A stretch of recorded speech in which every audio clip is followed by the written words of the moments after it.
छर्रा, कट्टा, दूनाली और घर से उठा लेने की धमकी देने लग गए हैं। बिहार बदला जाएगा। बिहार इतिहास में अब 14 नवंबर के बाद पहला देश का ऐसा राज होगा जहां हर परिवार में सरकारी नौकरी होगा, सरकारी नौकरी होगा। इस चुनाव में भी जंगल राज वालों का डिब्बा गोल करना जरूरी है।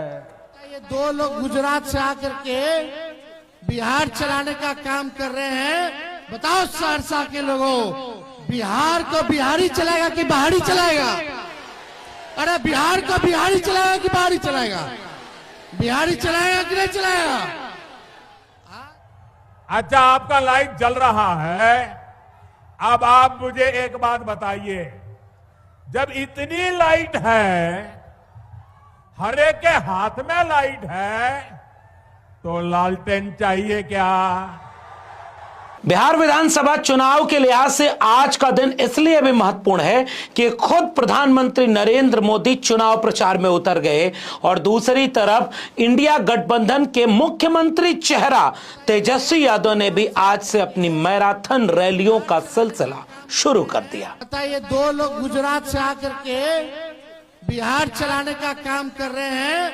बताओ सहरसा के लोगों, बिहार को बिहारी चलाएगा कि बाहरी चलाएगा? अरे बिहार को बिहारी चलाएगा कि बाहरी चलाएगा?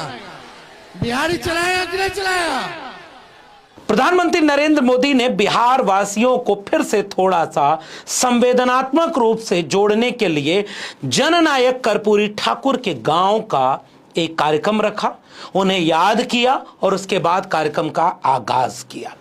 अपनी सरकार की कामयाबियों को गिनाने के साथ ही उन्होंने इस बात की कोशिश की कि फिर से लालू प्रसाद के जंगल राज का डर दिखाकर भारतीय जनता पार्टी चुनाव जीत ले और नीतीश कुमार के साथ वो खड़े होकर के जितना फोकस अपने 20 साल के काम पर नहीं दिए, उससे ज्यादा लालटेन और जंगल राज के डर पर फोकस दिए। और नीतीश जी तो अपने ही अंदाज में वही कहते नजर आए कि 2005 के पहले कुछ था जी, लेकिन तेजस्वी यादव ने अपने शुरुआती भाषणों से एजेंडा सामने रखा है कि पिछले 20 साल में बिहार में क्या क्या नुकसान हुआ और अगर महागठबंधन की सरकार बनती है तो एजेंडा क्या है। और वो एजेंडा एक लाइन का था, पढ़ाई, कमाई, दवाई, सिंचाई, महंगाई, सुनवाई, कार्रवाई।